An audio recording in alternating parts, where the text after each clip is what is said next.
Mm-hmm.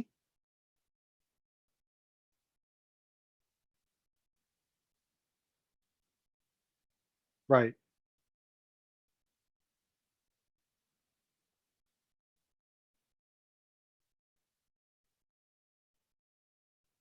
Hello, Eli.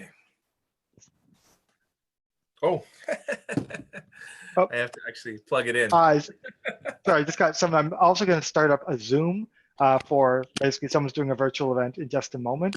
Yes. So I've just got two conversations going on in my ear. Good. My organizers, give me 2 minutes. I'm just going to give Sandra the co-host role, which means Maybe that's too bright. excellent. Hi. Perfect. Hi there, Bob. Hi there, Sandra. I'm just wrapping up another phone call. I'll be back in about 10 minutes. Okay, no problem. Thanks. Catch up. Sandra, your audio is all staticky. It's staticky. Yeah, I have to call in. I've been having a problem with my laptop. I have to bring it in, but obviously I don't want to do that anytime soon. So just give me a second. I'm going to call in. No worries. Yeah. I'm going to go on mute while I listen to Queen. Sounds good. I'm going to share my screen. I'm just going to put a picture of the image on. Okay. No worries. That way no one will expect us to say anything until we're ready. Okay, got it. I'll just hide too. Okay, is that good? Gotcha. Perfect. All right.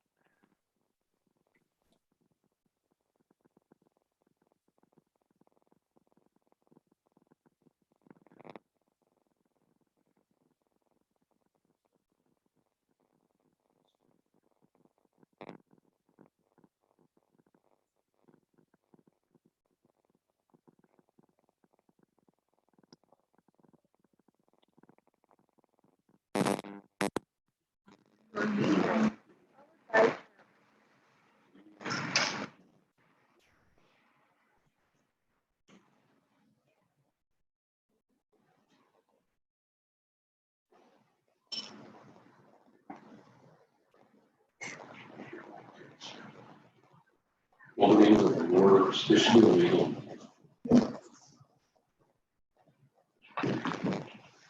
This is going to take money.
Hi, everyone. We're just about to get started, I think.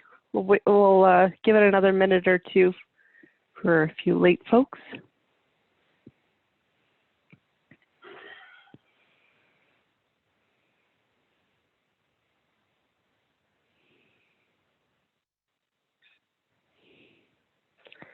So, this is being recorded, so don't walk behind me. Can you guys stay out of the kitchen?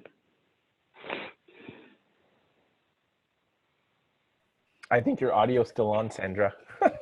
Oh, it is? Oh my gosh, really? Well, they should stay out of the kitchen. You're absolutely right. That's your domain. That's where you're doing your work right now. That's your workspace.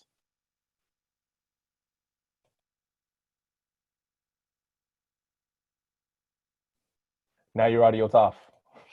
Now your audio's off, Sandra. There we go. Nope, still no audio.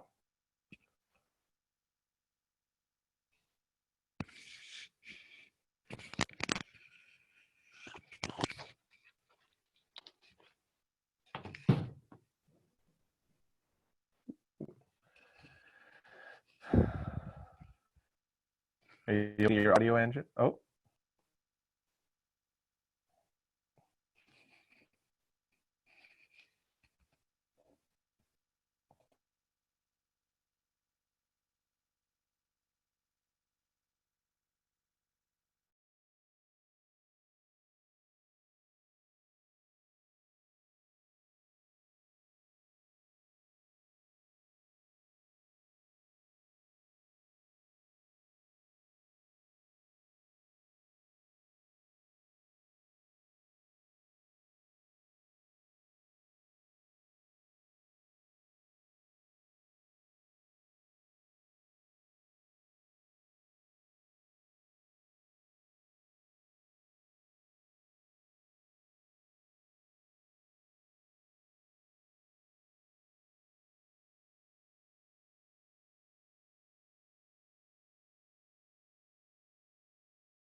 What is with you? Woo. Is it my God? Judy, I think your audio's on now. Well, at least we know the audio's working. Oh my goodness. Sorry. No, it's good. It's good.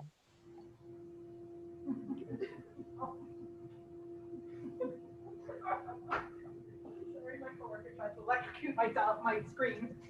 Yikes. Okay, how about now? Yeah. Now we All can right. hear you. Oh my goodness. Sorry about that. Okay. Well, we're a few minutes past 6:30, so I think we can get started. Ellie, did you want to say anything to start, or we just good to go? You say after you say hello. How? Sure. Hi there. This is Eli. I'm the NetSquared community manager. I'm super delighted to have you joining us here for, the restarted, reinvigorated NetSquared Toronto meetup. Sandra's come in as one of the co-hosts, and you know, she's doing some great stuff, and she's already out there in the community recruiting all the top experts. I'm really excited to see what Bob's got here. Some housekeeping to just say, like, NetSquared is part of this global network of nonprofit technology meetups, and we're all part of an organization called TechSoup.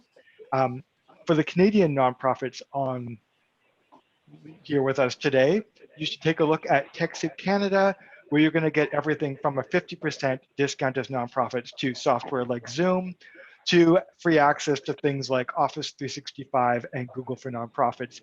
The account's free. You'd be a fool to not create your account and start saving money. But really, the show today is all about Bob and Sandra. So I'm going to get out of the way and let them wow you and charm you. So have fun and enjoy, and thanks for joining us. Thank you, Eli. Thank you. Awesome. So I'll give everyone a little bit of intro. This is the first meetup I'm hosting for NetSquared. So I found out about NetSquared because I'm the president of the Toronto area chapter for the One Parent Families Association, which is a not-for-profit charitable organization in Canada. And I came across TechSoup because I was looking for resources for our organization to get set up. I'm also very tech savvy. I have an IT background. I'm a project manager, technically a product owner now. So I've been in the IT space for a long time. I also help small businesses with my small business as well with All About Systems, and I try to help people implement systems that make them work smarter and not harder. Also, I recently started an online birthday sort of venture that I'm trying out with all this pandemic stuff going on. I had a few friends reach out to me to host birthday parties for them, so I decided to start something and see where it goes. So I've been just kind of having fun with that and doing it for free. So if anyone needs a birthday party, let me know.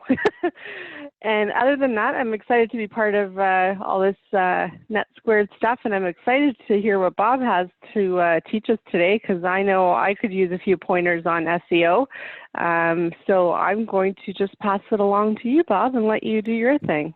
Oh, thank you. Thank you. You know, it's funny, Sandra and I have known each other for a long time, and whenever I hear her introduce herself, she also forgets to say that she's really great. So for all of you that don't know Sandra, she's really great. Like, I can't tell you how many systems. I don't know if you can already tell from my energy, I'm more visionary and Sandra's an integrator. So a lot of times how she helps me really put things into perspective, which is important. But I am excited. I'm honored to be here because, you know, I think what tends to happen for a lot of businesses and not-for-profits, charities and social enterprises, is this idea of overwhelm, this idea of, you know, you're in a space that every year gets more and more crowded with more and more specific charities and more social causes coming out. But, you know, it doesn't necessarily mean that the donor pool is growing either. And I see that overwhelm. I see that that sort of idea for whether it's executive directors or volunteer board members. You know, how do we overcome, or how do we sort of get attention in a space that is getting crowded? And I am gonna do this presentation on SEO, but I just wanted to make sure that you understand a couple things. Number one, in all of the teaching that I do, everything is practical. I'm not a fan of theory, so I'm not going to talk about things that I think will work. These are all things that I've tried that have either failed or worked, right? So I'm going to give you the stuff that worked. I won't, but I'll pepper it with stuff that's failed. And the other thing to keep in mind is you'll see me put in a lot of business perspective in a lot of the stuff I'm going to talk about today. You're not going to see, for the most part, tech jargon from me. And it's not because I don't think all of you on this call aren't wildly intelligent people. It's because I don't think you need it. I think if you can understand a concept from a perspective of where you are as an executive director or a volunteer board member, I think it's easier for you to apply. So you'll see a lot of the stuff I've written here is non-academic. It really is meant for an average business owner or social enterprise or not-for-profit to take and run with. Because I do believe, and Sandra and I have had this discussion in the past, I do believe that the most successful not-for-profits, charities, and social enterprises run themselves like an actual business, because you're in the business of creating social good. So there's no reason why business principles can't work for you. So there's my little rant. What I'm going to do, Sandra, if it's okay, I do have a slide deck. So I'm just going to share my slide deck. What that means, though, guys, is I won't be able to see your questions. So what I'm going to do is I'm going to go through the slide deck. It isn't too much. And what I'm going to ask you to do is one of two things. Number one, if you have an immediate question, if something comes into your head and you're like, I want to know more, pop it into the chat, because that way you'll get it out of your system. And then Sandra and I will go back and read the questions and I'll cover them. Or if you just want to wait till the end, and if Sandra, if it's okay, they can turn on their audio and ask their questions of me live, if that's fine. Sure. However you want to do it works for me. I love it. Okay. Thank you all for making the time to be here, regardless of us being isolated at home in a pandemic. I know you all have families and responsibilities, and this is for the most part a family dinner time slot. So thank you all for making the time to invest and hear what Sandra and I have to say, but more importantly, to invest back into your not-for-profit charity or social enterprise. So let me start with sharing my screen. Oh, I don't have, oh yeah, I do, sorry. There we go. And I'm going to hit present. So I'm going to go as reasonable as possible. Sandra, can you see my deck? Can you see the slide deck? Yep. Okay. Yep, I can. Love the purple. Thank you. That's my new branding color. I like to be, authentic. So, today's talk really is how to build trust using SEO. And I know that seems a little bit of an oxymoron, because the idea of SEO is you're trying to game the system to get the most hits on your website, and a long time ago, I should say a couple of years ago, I had this aha moment where I thought, well, what if you could use SEO for good? What if you could use SEO just like social networking, Facebook, Twitter, etc., to actually build credibility, right? And that's what non-for-profit social enterprises and charities do best. It's building trust and rapport with their donor and sponsor audience, and that's why they give to you. I think a lot of us for a long time, to be quite frank, I come from the timeline of when Sally Struthers went on TV and put emancipated children and said, if you don't feed them, you're a bad person. If you guys remember those commercials, right? That's kind of what we looked at as charities is if we're not giving to them, we're bad people. And since then, we've evolved as a donor community or as a sponsor community in that, when we give to something, certainly it has to activate something in us emotionally. Certainly it has to be important to our core values. But at the same time, we want to feel like it's having impact. We don't want to do it out of shame.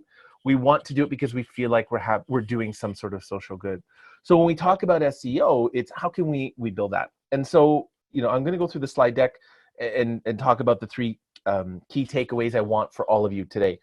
My goal is at the end of this session, you literally can go out and start doing all of the stuff we've talked about today.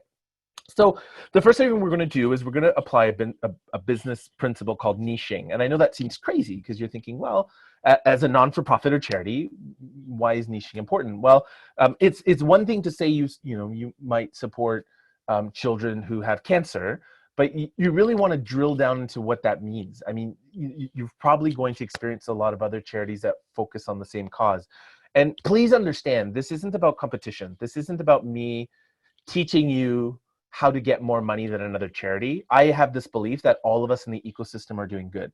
This is me simply saying, out of a population of Canada, how can we just get 2% of it to give money to focus on our cause, right? If you think about it from a big perspective, that's really, and maybe my math is wrong, but that's really what I'm after, right? So how do you drill down and define that niche? How do you understand which social platform, sorry, I should have updated that, which platform, online platform is going to work for your niche? And that's going to get into when we talk about backlinking, citations, and key phrases. And then of course, 3 tips to be interviewed as, 3 tips to be that social cause that people choose to select. So a little bit about me, though Sandra knows me well. I have been an entrepreneur for about 17 years. I've worked with a number of for-profit and non-for-profit business. I actually served as an executive director for a not-for-profit in York Region as well. So I completely understand the perspective of where all of you are coming from, whether you're a board member or whether you're the executive director that's in charge of everything. In 2008, my claim to fame and what I'm going to teach you here now is I scaled my first business to $250,000, which doesn't sound like a lot today, but in 2008, that was a lot of money. And I did it all with no advertising. I did it all by doing just some of the techniques I'm going to talk about today.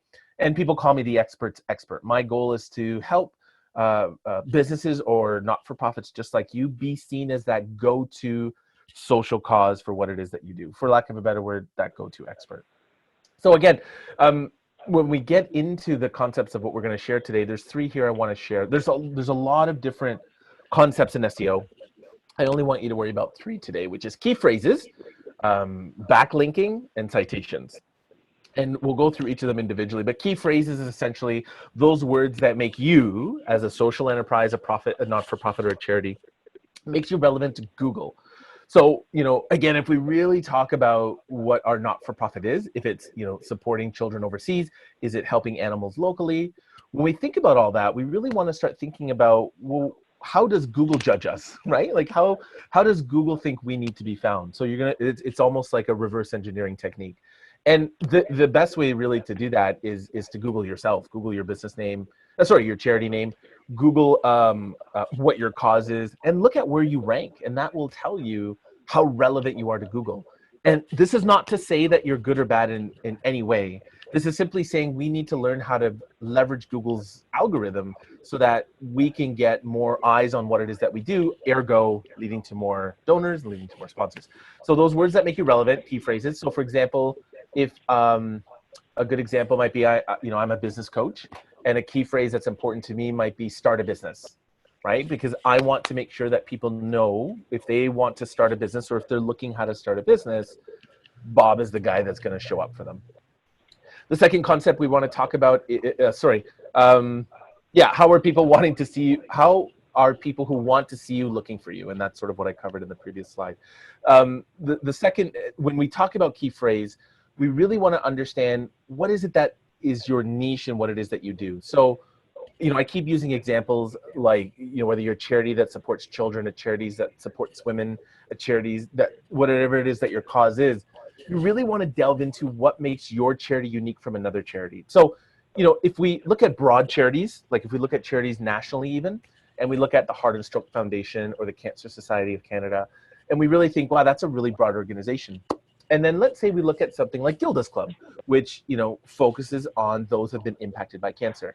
What's really interesting is, when it comes to the Cancer Society of Canada, their goal is to get donorships and sponsorships that lead to the investment of a solution, or a cure, I should say, for cancer. So Gilda's Club is in the same space, but Gilda's Club doesn't necessarily want to collect money for the solution, although I'm sure they would. Gilda's Club niche, if you will, they focus on supporting those that have been directly impacted by cancer. So the idea of, if you're going through treatment, Gilda's Club creates a space where you can be with other people to support you, where you're not alone, where you can basically seek the support that maybe you don't have family locally, or maybe you just need that support. And so that's their niche, right? So although their charity is about cancer and their charity is about obviously wanting to support those with cancer, they start to delve into saying, we really support those people who are impacted by cancer directly. And when I say that, also know that they help family members. If you're a spouse or a partner that whose partner is going through it, it's not that you have to stay home and only your partner can take advantage of the solution, of the services, the support that Gilda's Club offers. But you can as well, right? And that might include game nights, that might include outings of some sort. But it's really neat to have an organization that says, we know that there are other larger organizations looking at solving the problem of cancer. What we want to niche into, what we want to focus on is right now, in this moment, how can we currently help people who are struggling and suffering from cancer directly, right? So that's a really interesting thing to look at. If you want to look at a niche in that, let's think of, I'm really sorry, I've forgotten the name of it, Make-A-Wish, the Make-A-Wish Foundation. So granted, they just don't focus on cancer, but they help children with cancer. And the idea here is, if they have a terminal illness such as cancer, how can we give them an experience that's something that they'll remember, that's something that their family's going to remember for the duration of their time on Earth. So you can see how when we talk about your nonprofit, social cause, or charity, we all get into the big picture of, well, we support cancer, we support children, we focus on animals. But when you niche down, you really want to figure out what is the core of the problem that you're trying to solve, or that you're trying to support, or that you're trying to fix. Before you can start any marketing or SEO of any kind, You really want to get a clear message on that. And I know some of you on this call might say, well, obviously, Bob, we're there. But I can't tell you how many charities I meet or leaders of charities I meet that get into something because they feel called to it, but they don't have a marketing background, right? They don't understand, well, I'm called to helping people who are struggling with cancer. How can I niche that further? Should I focus on single moms who are impacted by cancer? Should I focus on animals that are impacted by cancer and their owners can't afford the treatment for it? But it's really important. And you're going to see why as we talk about SEO, to really delve into it. I can already hear some people saying, well, Bob, if I do that, I'm cutting out a whole audience. I'm preventing a lot of people who might give us money for donorship or for sponsorship. And although that might be true, understand that your goal as a not-for-profit charity or social enterprise is to build a long-term sustainable plan. You know, I think a great example is if any of you have recently applied for sponsorship from, I'm struggling with names today. It must be the time of day.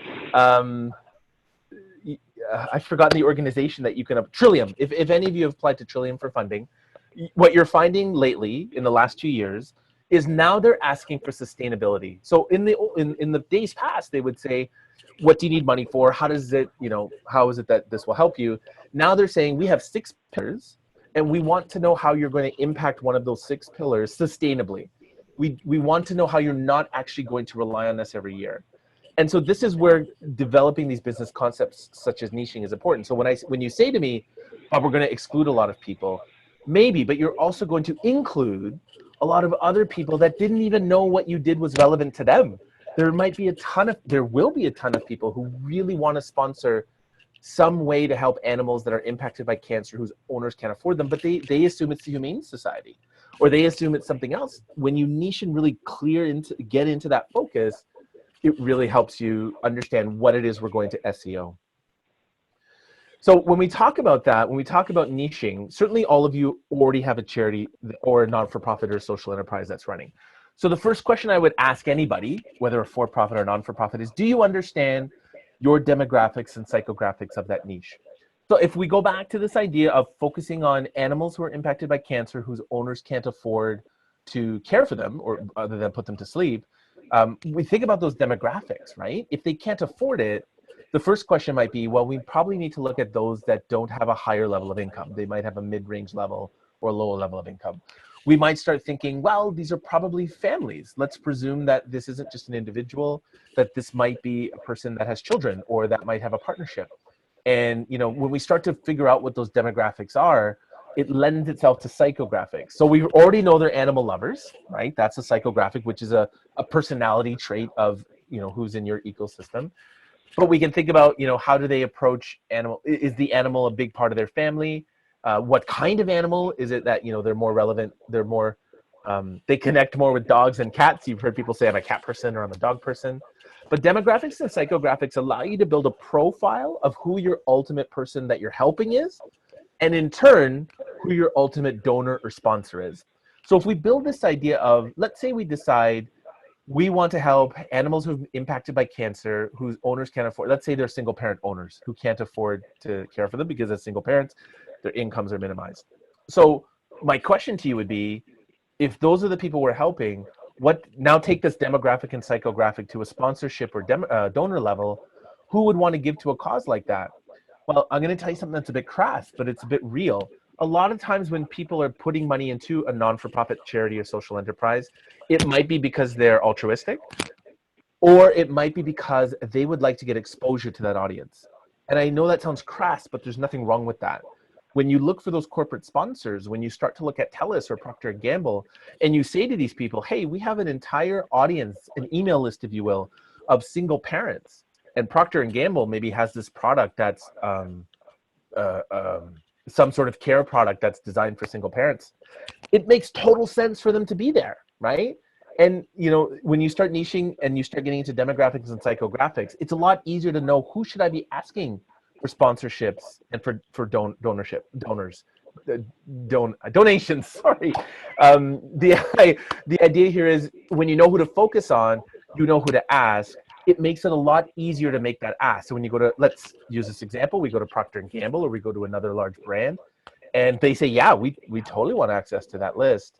and when I say access to that list, it could be a partnership or what have you. It makes a lot of sense. And you start to notice that you're not relying so much on scarcity, which is let's put a donor link on our website and do Facebook posts every day, but you're relying on strategy. How are we ensuring that Procter & Gamble is not only getting the best experience from this with our community, but how are we ensuring our community is getting the best experience because of the sponsorship dollars coming in? It's all about knowing your audience, and that's where demographics and psychographics come in when it comes to key phrases. The other part of really figuring out a key phrase in terms of what people are searching for is understanding primary and secondary market research within that niche. Now, a number of you who have done business plans have probably already done this, but for those of you who haven't, the idea of primary and secondary research is gathering data from two different resources. So I'm going to just focus on this niche because now I'm really into this niche, which is helping owners of animals who are suffering from cancer who can't afford the treatment. So if we look at secondary market research, we're looking at other resources written and compiled by credible places, credible resources that talk about this audience. It could be veterinarians, it could be various dog communities around supporting and dog ownership. But it could be all of those people that talk about it. And do they have any research on it? Do they talk about how many animals a year, how many dogs, in a year are impacted by cancer?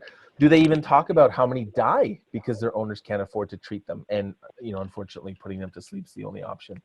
But when you look for those secondary market research sources, it allows you to look for phrases, the key phrases, that they're using to talk about this subject.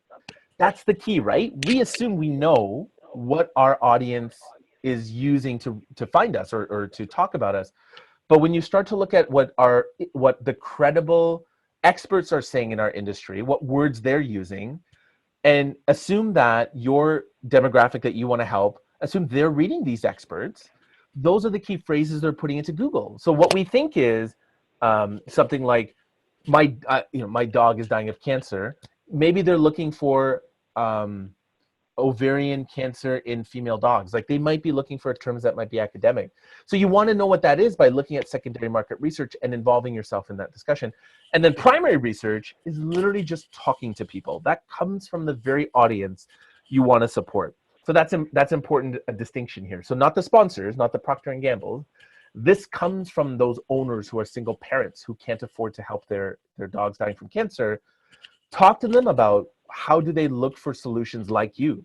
How do they find information and support like your charity?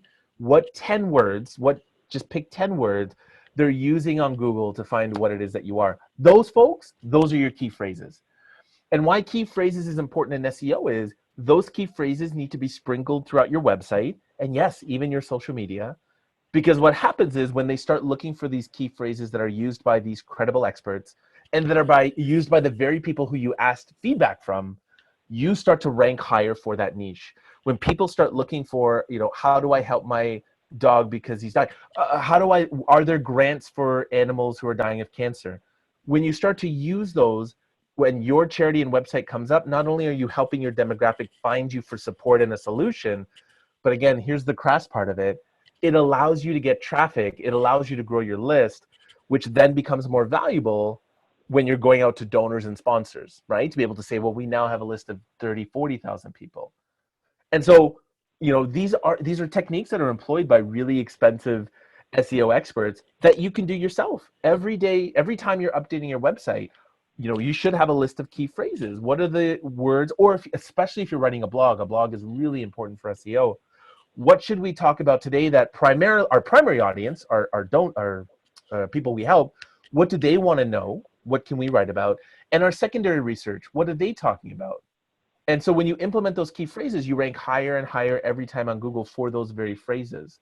And it makes it a lot easier for people to find you, right? Which is really critical. The other component to really think about is those pain and vision points. And I've already kind of talked about this, right? And again, this is a business term, but it really comes down to, as a charity, what is the core solution you're offering? Right? So again, we want to do good as a not-for-profit charity and social enterprise. We want to help people. But unless we really figure out, are we helping people in a way that they need to be helped, it doesn't work. If our goal was simply to be a charity that provided gifts for Christmas to children in need, That's a pain point. The pain point is these children are going without a Christmas experience, right? If it's more about, let's go back to I don't know why I keep forgetting the name, Make-A-Wish Foundation. They don't work necessarily on pain point. They focus on vision point. They want to create an experience, a lasting memory for the family of a terminal child to have. That's a vision point. So when you come into a niche and you think about the demographics and psychographics, the characteristics and traits of the people you want to help, as well as the people who you want to sponsor you, and you start to really think about, well, what is our charity actually solving? What is it we're actually helping them with? This, again, helps you come up with key phrases that you can pepper through your website and your blogs and your social media. Those very words and the ways that they use it allow you to be seen as the expert, if you will, or as the go-to charity to provide support for this. And, you know, in 2020, the amount of traffic that you get is really important. That's what leads to growing your email list, potential future donors, you know, getting attention to your cause. You know, we're not going to talk about it today, but this is what leads to public relations, to PR, is about getting noted. Imagine how wonderful it would be if you use these techniques, if you figure out your demographics and psychographics, you look at primary and secondary market research, and you figure out your listener and vision, your listener pain points and your vision points. Sorry, that should say, I don't know why I put listener there. I missed that. When you figure all that out, imagine CBC calling you saying, hey, we're doing a story on this, and when we Googled it, you guys came up. That's amazing PR to get. SEO isn't just about ranking and selling products and goods. SEO is about how can you deliver your message out there. This is what that realization I had 2 years ago. How can we use SEO for good, right? The other part, so the second key term that comes with search engine optimization is this idea of backlinks. So we've talked about key phrases. These are the words that are important for you to get found. Backlinks are links from other websites that makes you relevant to Google. So not just links from your website, although that's a whole nother discussion we can have, but who are the credible websites in your niche, especially, that are linking or referencing your website? When Google sees that, let's say Canada.ca is saying this is the charity for this cause, Google says, wow, that Canada.ca is a really important website. And if they're saying this niche website is important, we're going to give them more ranking within those key phrases and those key terms. Backlinks generally have to be earned, right? So they usually, so if I go to the next slide, they usually come from where your audience is. So this isn't me telling you, go out to a bunch of websites and ask them to link back to your website. This is me asking you, what other websites is your audience on? And when I say your audience, your potential people that you help, as well as potential sponsors and donors. What other sites are they hanging out? For example, your secondary market research websites that you're using, they're probably going to be there. So, you know, how can you write an article, a blog or something that you can go to that secondary market research source and say, hey, we wrote this blog that's really relevant to both our audiences. Would you like to host it? Please take it. That gives you a backlink. And the more backlinks you get, the more relevant backlinks you get, again, you increase in ranking and therefore increase in visibility for those keywords that make you the go-to charity or social cause, right? So hopefully this is making sense. And then when we talk about, you know, backlinking, the two main things to really think about are, you know, what social media platforms are your potential people that you want to help as well as sponsors? Where are they hanging out? Sometimes we have a habit of assuming we need to be on Facebook, but if we ask ourselves, well, this demographic and the psychographic tends to say that these people are on Instagram, maybe that's why we're not getting a lot of attention. That's why we're not getting a lot of Facebook likes, and that's why we're not getting a lot of engagement. The very people we want to help are on Instagram. And so we really should be spending more time on Instagram using those same key phrases and referencing our website wherever we can, which acts as a backlink, right? So that's really, really important, as well as finding who are the other leaders in the niche of your social cause. Who are the other people talking about what you're talking about, right? So, you know, if we wanted to talk about basic income, if we were an organization, a charity or a social cause that was designed to further the cause of basic income with our government, and that's what we wanted to do, really relevant backlinks would be, who are the influencers, whether they're experts or just really loud people with really popular websites, who are the ones talking about basic income? And can we put something on their website, a blog or some sort of reference, where it now links back to us, ergo, we get more visibility, right? And then, of course, the third key here is citations. This is a very, very bland, boring part of SEO. So certainly doing key phrases can be a fun activity because you get to talk to people. Certainly backlinks is great because you get to meet other experts and other people in your industry that believe in the cause that you're supporting. Citations is simply database references. It really is how are other databases pointing to your website, therefore validating that you're a real charity, not-for-profit, or social cause. An example in the restaurant industry, the biggest example is Yelp. For hotels, it's TripAdvisor. Although these seem like review sites, they're also citation sites. They show Google that those places actually exist and are relevant and are important. So although it's a really boring thing to do, the good news is it really is easy to get citations, right? For citations, you want to look for online databases for charities in general. So does the Canadian government have a list of various charities that you can enter your information into? And by the way, folks, 9 times out of 10, these are free to do. It's just your time of entering the information into that database. Are there online databases for volunteers where you could either look for volunteers, but also list your social cause, charity, or not-for-profit, because then it references back to your website, thereby showing that it's a real thing. And then, of course, what are the online databases important to your specific niche? So, if we go back to this social cause of helping owners with dogs who have cancer who cannot be treated or they can't afford to treat them, what are the online databases there? Are there databases that relate to breeding? Are there databases that relate to dog shows? Right? Think about those. That's relevant to your specific niche. And you might say, well, dog shows and helping dogs with cancer, those are relevant because when you think about your demographic and your psychographic, the question is, are they participating or even just watching dog shows, right? And, those are really important as well. So again, really boring, but a really easy way to gain instant traffic. This is how I tell small business owners that they can rank on Google in almost less than 30 days. Is just by finding really good citations with really credible websites and entering them in that database. That's really huge, because it's relevant. And I'm saying relevant, so don't look for databases in India or in the Philippines. If your specific charity or cause is helping people in Canada, these databases need to be referencing Canada. So, that's a really important thing to consider as well. So, I think Sandra and I had an old friend that told me you always should end your slide deck with a really famous quote. I couldn't find one, so I made up my own. But really, in the old days, the idea was you just needed knowledge to be the go-to. You needed to be the knowledge or to have a really dramatic cause to be the go-to charity. And right now, it's more than knowledge. Right now, people are looking for more than just knowledge. They're looking for why are you relevant? Why are you important? What knowledge do you have to impart? Because again, in everything you do for SEO, it's breaking through noise, right? The key phrases that the demographics and psychographics you want to support and you want to sponsor you, what are they looking for, right? The primary and secondary market research, the backlinks to website where the very people you want to support are already going to.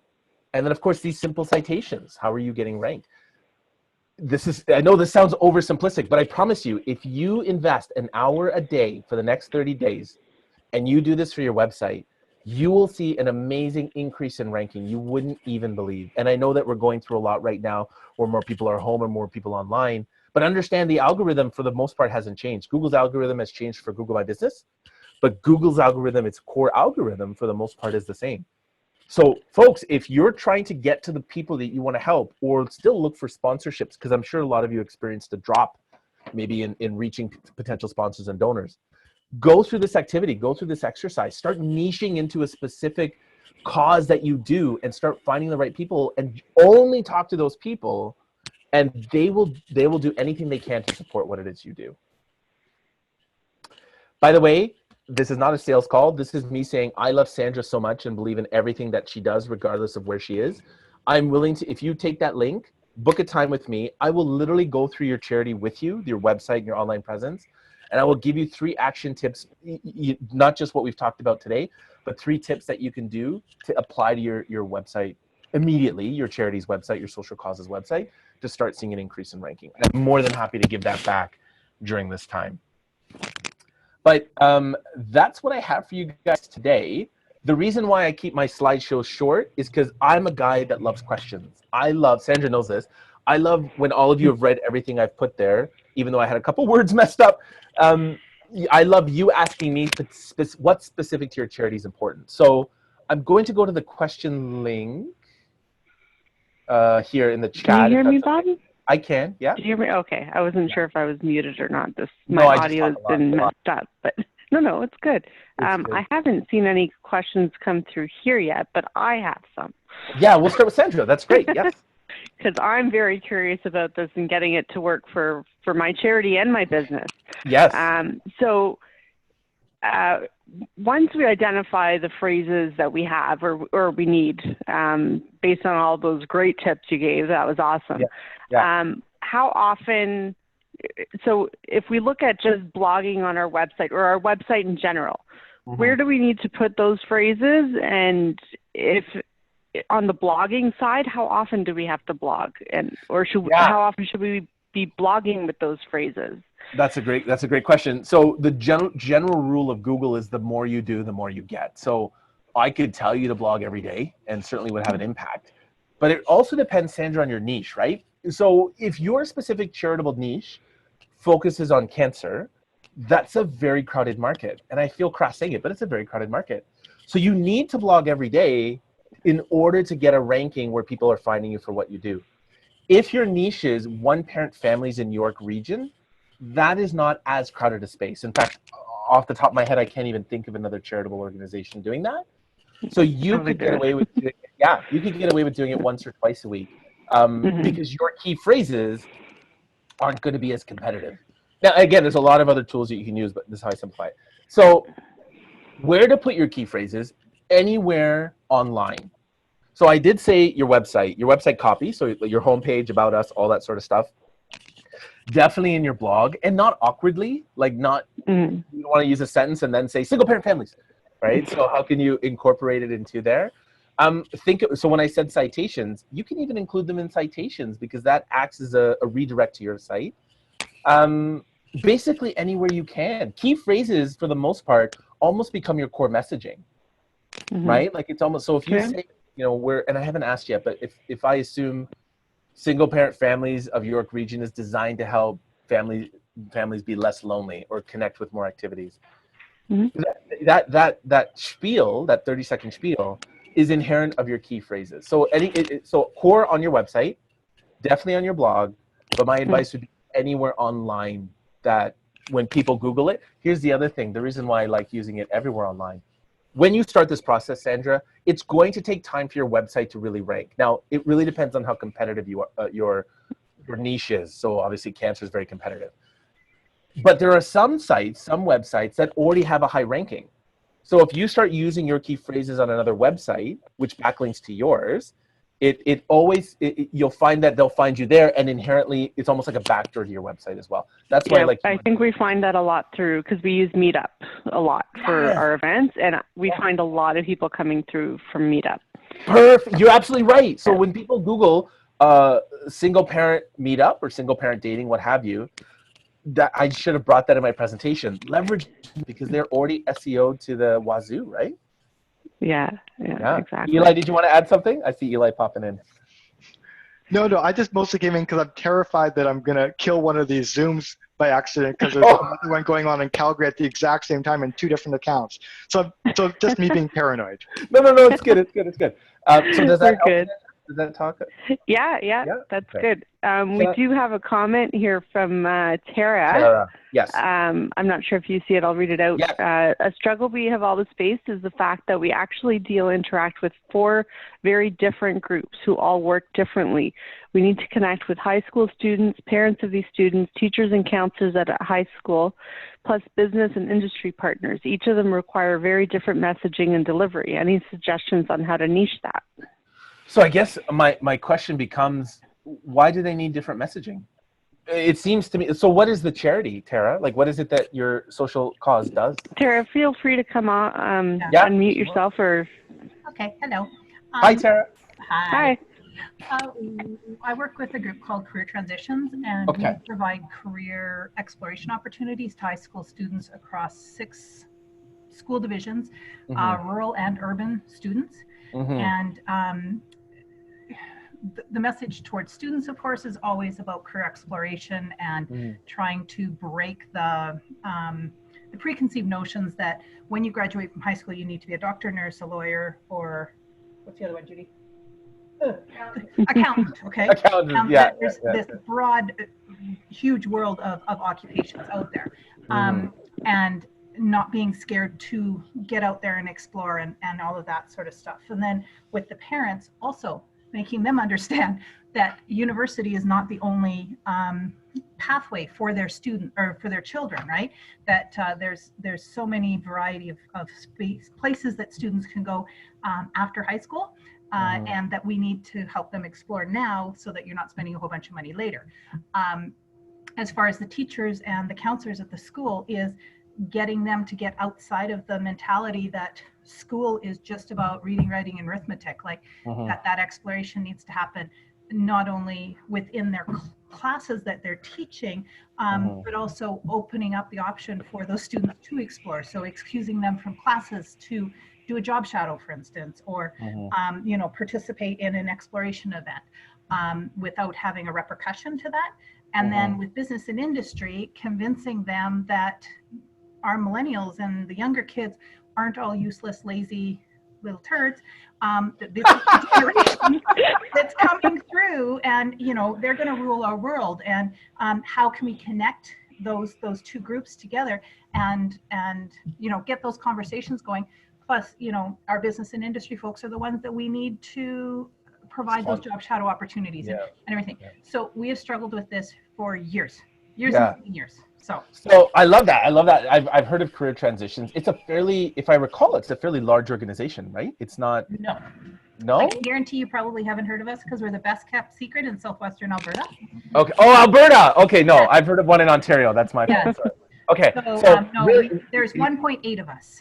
Yeah. We deal with about 3,500 kids a year. So I love that. So what we do in this scenario like this is, the idea is, I can see what you're saying about having 4 different markets, but the key here is we want to figure out what messaging unites all of them, right? So again, I'm going to say it, and it might cause this fear of, well, now we're pushing people out.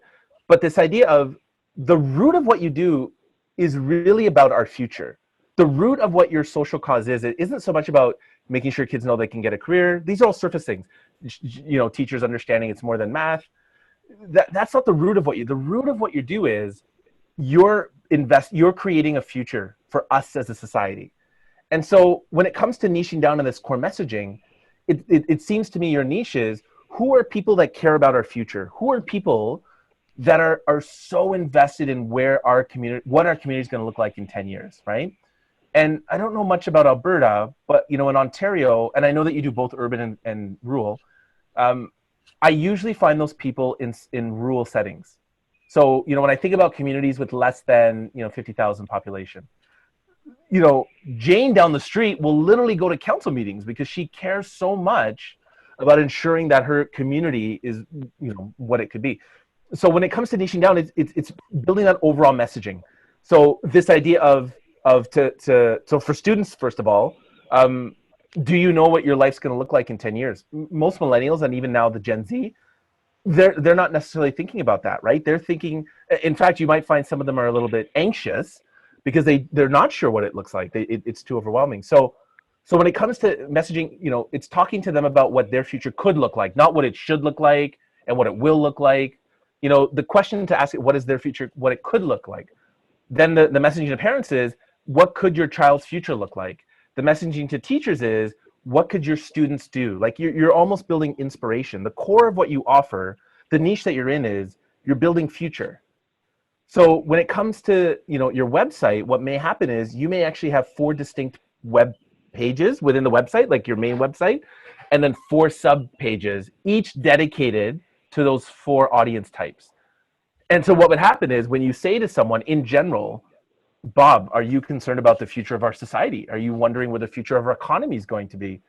And when someone says to you, whether a parent, a business owner, a student, or a teacher, when they say, yeah, I'm teaching students principles that probably won't apply in the next 10 years, you've already got them. And so when you think about how are they Googling key phrases, they might be, so teachers, for example, might be Googling real life lesson plans. So each page is going to have its own optimization strategy. So this niching works as an umbrella, and then each page will have its own set of key phrases, because each audience, the students, the teachers, the parents, and the business owners, are all looking to the solution to fix their future with different words. So it's a bit more complicated for you, but the key is you want to have this unified message of, you know, we're not just giving kids jobs, we're making a future for our community. Does that make sense? Sorry, I muted. Yes, absolutely. No. Yeah. So I know that you've struggled with it for a long time, and I imagine you have a board that you have to talk to, but you know, when you think about it from that perspective, each page is geared towards each audience.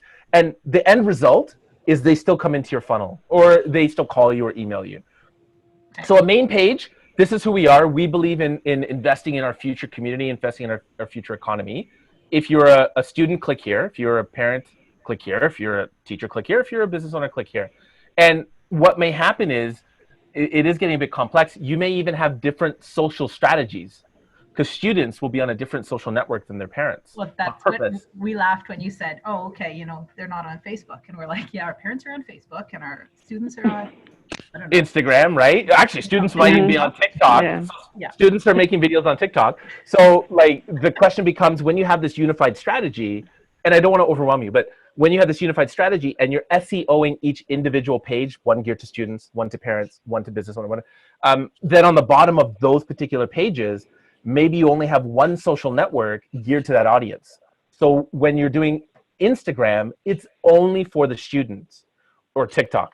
When you're doing, when you're focusing on business owners, it's only to your LinkedIn page. Like, it's really thinking about, you know, that client journey and where they're going. It is a bit more complicated for you because you do have 4 people, right, that you're really trying to focus in.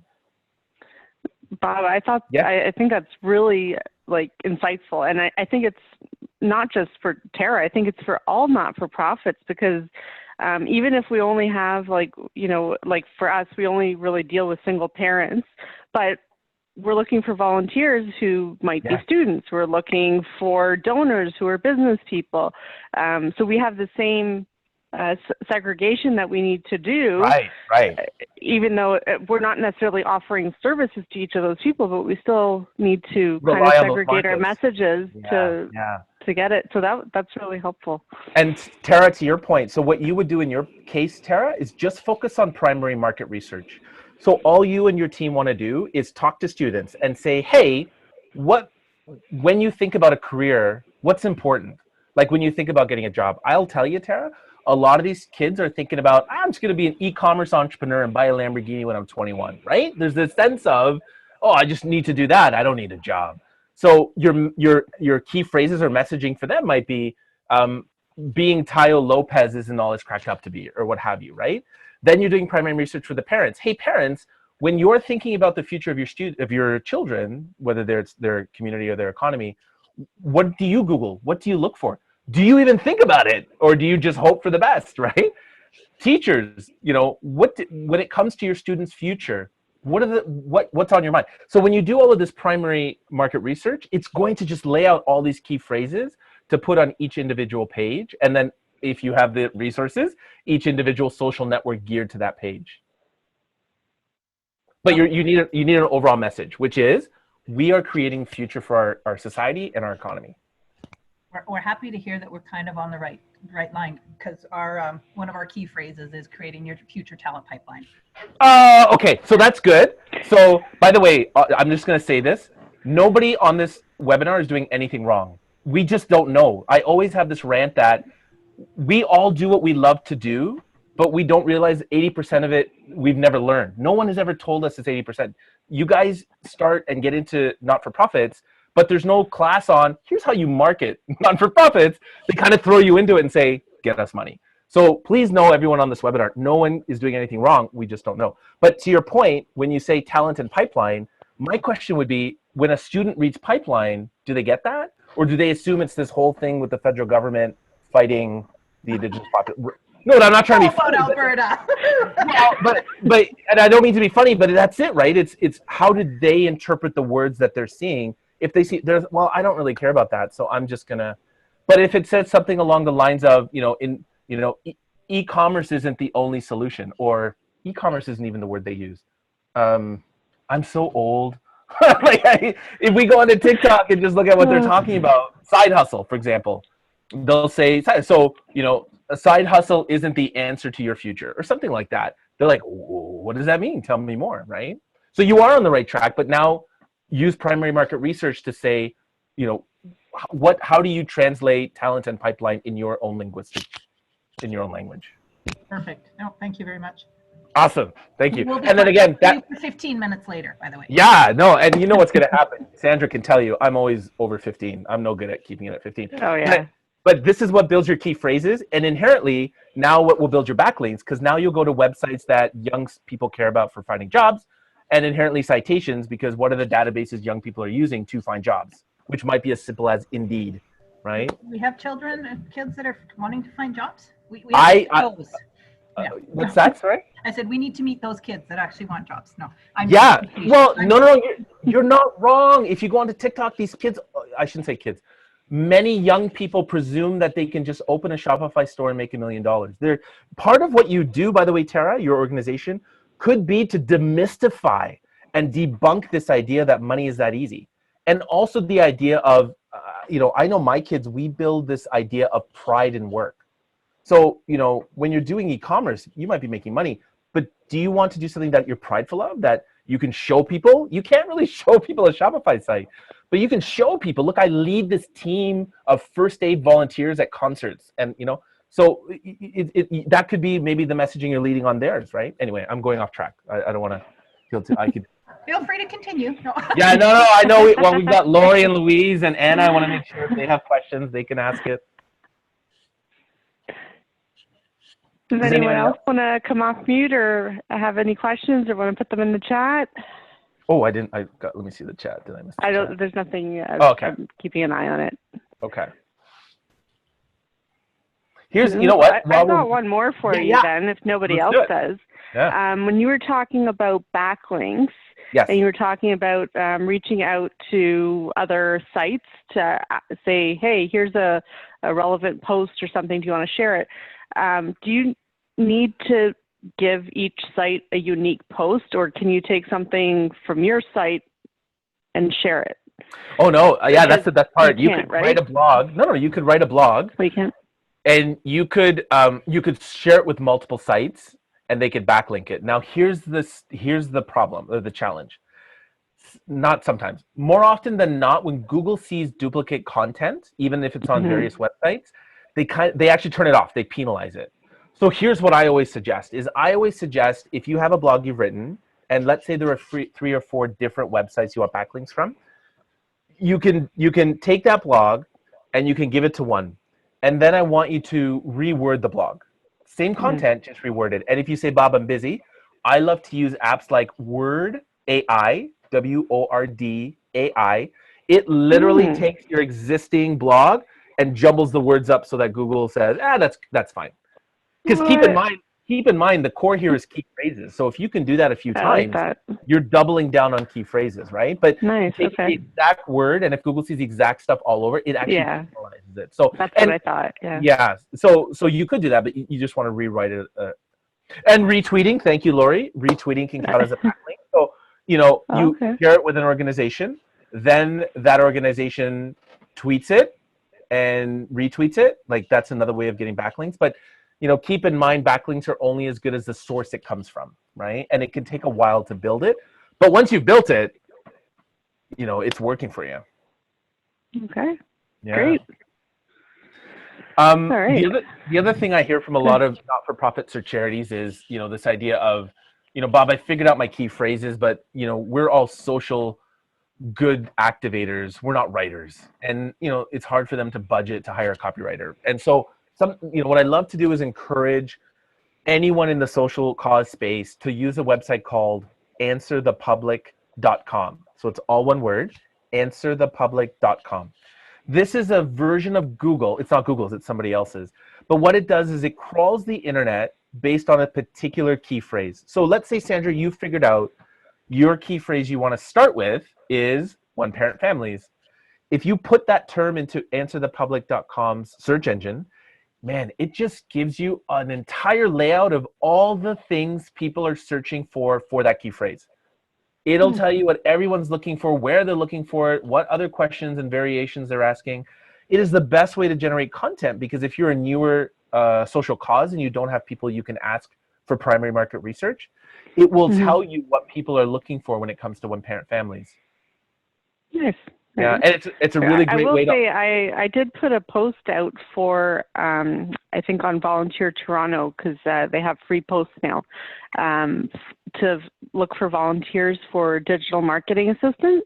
And I haven't had time to go through them yet, but there were quite a few people, students out there, I think most of them are students anyhow, that were interested in volunteering to be digital marketing assistants. So if anyone's looking for help with that stuff, that's a good resource as well. I have a friend of mine, Laura. She's asked me to post on my Facebook wall. So Sandra, jump over to my Facebook wall, because she asked me to post. She has a number of students in the copywriting space that needs some replacement virtually, all virtual. Okay. So for any and it actually calls for not-for-profits. I should have brought it to this webinar. I just realized. So any of you, search up my name. My profile's not locked.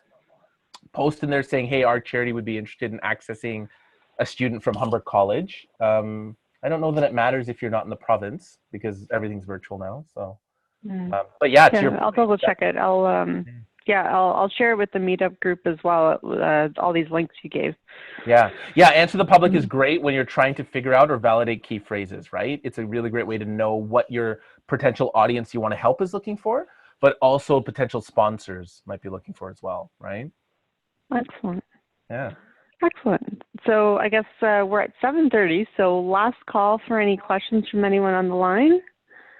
Come on, guys. If you don't ask me, I'm just going to watch Netflix. This is my life. Please don't do it. I want to be of service to people. Now, Sandra, to be fair, I'm sure everyone will be. If people have follow-up questions, they're more than welcome, however they want to communicate, in the meetup group maybe. Oh, my pleasure, Louise. Thank you for being here. If Sandra's okay, I'm happy to check on the meetup group, and if people have questions there. Yeah, absolutely. And I highly encourage you all to book that 15 minutes with Bob, because it'll be worth more than anything you could, like anything. Thank you, thank you. Thank you, Anna. Thank you, Laura. And thank you, Bob, for all this amazing information. And I think we all got a lot out of it. And I'm sure a lot of people will continue to get something out of it, because we're live on Facebook. So I'm sure whoever wasn't able to make it tonight will be able to watch it later on. Wonderful. Thank you. Thank you guys for coming out. No problem. All right. Judy. Thank you, guys. No problem, Julie. Looking forward to it. Judy, enjoy your night, everyone. Thanks again, Sandra. This was so much fun. No problem. It was great. I had a great time. It was my first event, and I'm hoping to do another event soon. I'm working on my own presentation to try to, I'm still fine-tuning it. So if there's anything you guys want to know about any sort of systems related things for your businesses, I'm open to suggestions and direction, but I'm looking at putting together something with all the free systems I've used to set up Toronto area One Parent Family Association, because I think that'll be useful for people. So stay tuned for that. Wonderful. Awesome. Thanks again, Bob. It was awesome. Guys. Oh, I'm glad. Have a good night. Bye, everyone. Bye.